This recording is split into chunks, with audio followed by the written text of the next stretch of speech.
teman-teman, balik lagi di podcast. Gue Fakino Seto.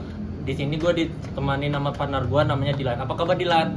Baik banget nih Ki. Dan juga gue seneng banget nih karena di kali ini kita akan ngebahas tentang manajemen strategi di salah satu coffee shop di Indonesia yang udah terkenal banget nih, yang gak mungkin teman-teman kalian semua itu gak tahu nih, yaitu Kopi Janji Jiwa. Bener banget itu Dilan. Kita di sini akan membahas strategi bisnis mereka yang begitu berkembang pesat. Di sini kita ditemani dengan 3 narasumber bernama Restu, Rehan dan juga Jikri. Halo semuanya. Halo teman-teman, saya Jikri dan terima kasih buat Fakih dan Dilan udah ngajak gabung di podcast ini. Halo teman-teman, saya Rehan. Terima kasih juga udah ngundang. Halo semuanya, gue Restu. Makasih ya udah ngundang kesini. Kayaknya semangat banget nih buat podcast hari ini. Oke, kita langsung mulai nih teman-teman dengan Jikri. Nah, gimana sih Zik profil singkat dari Kopi Janji Jiwa ini? Betul banget Ki. Jadi dari mulai satu gerai di TC Kuningan, terus sekarang juga jadi mulai merambah banyak di seluruh outlet di Indonesia. Hal itu karena strategi, franchise, dan brand identity yang kuat. Wah, berarti dari satu gerai yang ada di TC Kuningan itu dimulai dari situ dan menjadi ribuan gerai di kota lainnya ya. Nah, itu pasti ada formula yang diterapkan dan konsisten tuh teman-teman. Iya benar banget Dilan. Oke teman-teman, selanjutnya kita akan lebih bahas mendalam lagi mengenai strategi manajemen yang diterapkan oleh Kopi Janji Jiwa bersama Rehan nih. Oke Rehan, boleh jelasin nggak nih ke teman-teman podcast, apa sih strategi utama Kopi Janji Jiwa itu yang membuat mereka sukses? Oke, Mantap. Dilan, strategi utamanya itu ada 3. Nah, yang pertama itu strategi diferensiasi produk. Ya, mereka menonjolkan rasa kopi dengan kualitas biji lokal premium. Jadi bukan cuma menjual kopi sembarangan, tapi produk yang berkualitas tinggi. Yang kedua itu strategi branding. Lewat slogan kopi dari kita untuk kita. Mereka bangun komunitas dan kedekatan emosional dengan konsumen muda. Brand mereka nggak cuma tentang produk, tapi juga tentang nilai dan identitas. Lalu yang ketiga, strategi digital marketing. Mereka sangat aktif di media sosial, dari kolaborasi dengan influencer sampai kampanye di TikTok. Konten mereka selalu fresh, relatable, dan mengikuti tren yang sedang viral. Bener banget sih menurut gua, konten dia tuh sangat bagus banget sih untuk nge-guide anak muda. Khususnya kayak gua ngeliat di konten Instagram dia dan TikTok dia, konten-konten dia tuh bagus banget gitu. Itulah salah satu kunci utama dia untuk nge-guide penontonnya untuk membeli minumannya gitu. Nah, bener banget tuh Ki, dan mereka juga adaptif mengikuti tren pasar.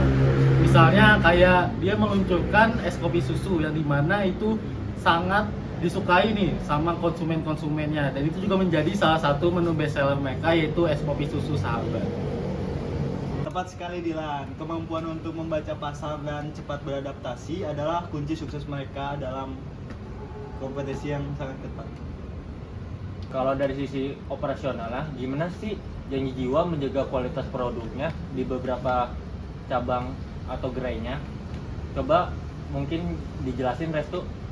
Baik Peki, jadi mereka itu menerapkan yang namanya standarisasi operasional yang ketat.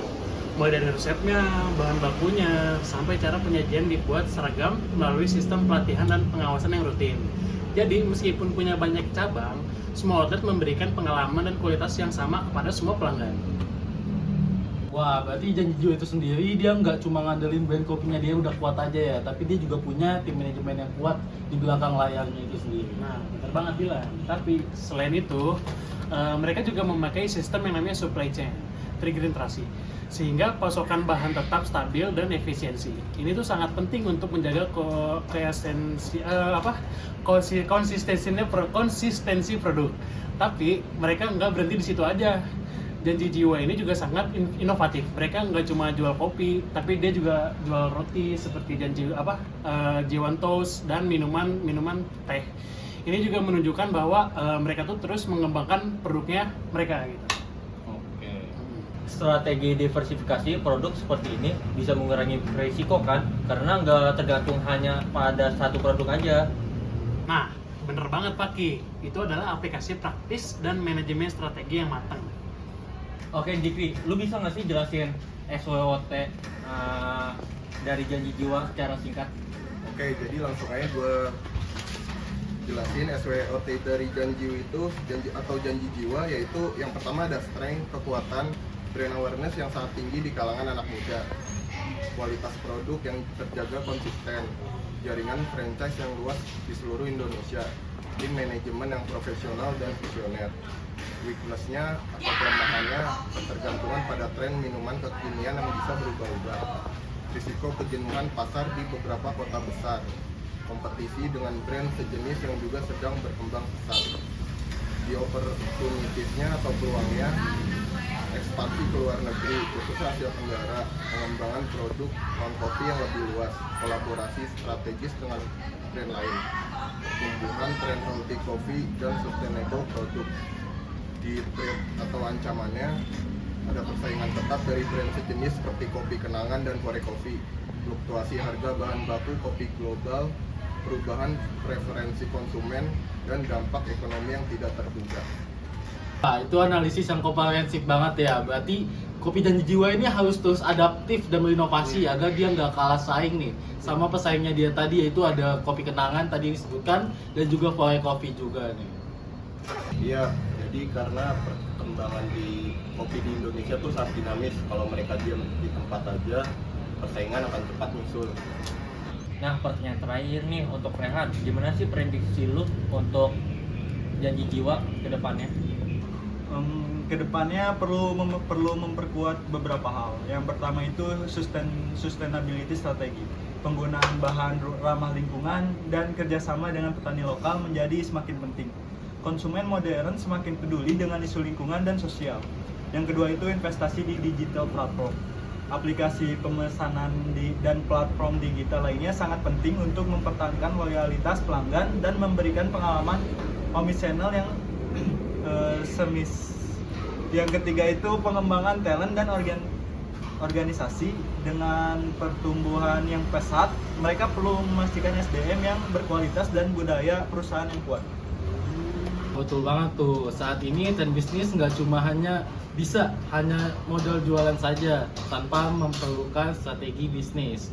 Strategi sekarang itu harus memerlukan nilai dan juga pengalaman bagi pelanggan kita. Tepat sekali Dilan, itulah kenapa manajemen strategi yang holistik dan jangka panjang sangat penting. Wah, menarik banget obrolan kita hari ini. Kita udah membahas banyak hal, mulai dari profil perusahaan, strategis bisnis, operasional, analis SWOT, hingga sampai arah ke depan Janji Jiwa itu sendiri. Wah, betul banget tuh Ki. Semoga obrolan kita ini bisa menginspirasi para podcast yang di luar sana yang sedang menonton kita, yang lagi sedang juga belajar tentang manajemen strategi, khususnya di bidang F&B. Terima kasih sudah mengundang kami bertiga. Semoga memberikan insight buat teman-teman podcast.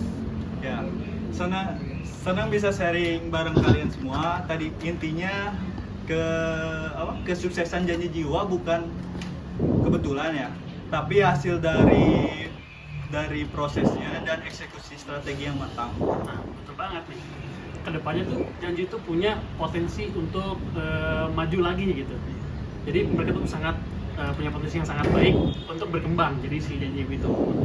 Iya betul. Oke, itu dia podcast kita hari ini tentang manajemen strategi kopi Janji Jiwa. Terima kasih sudah menonton kami. Sampai jumpa.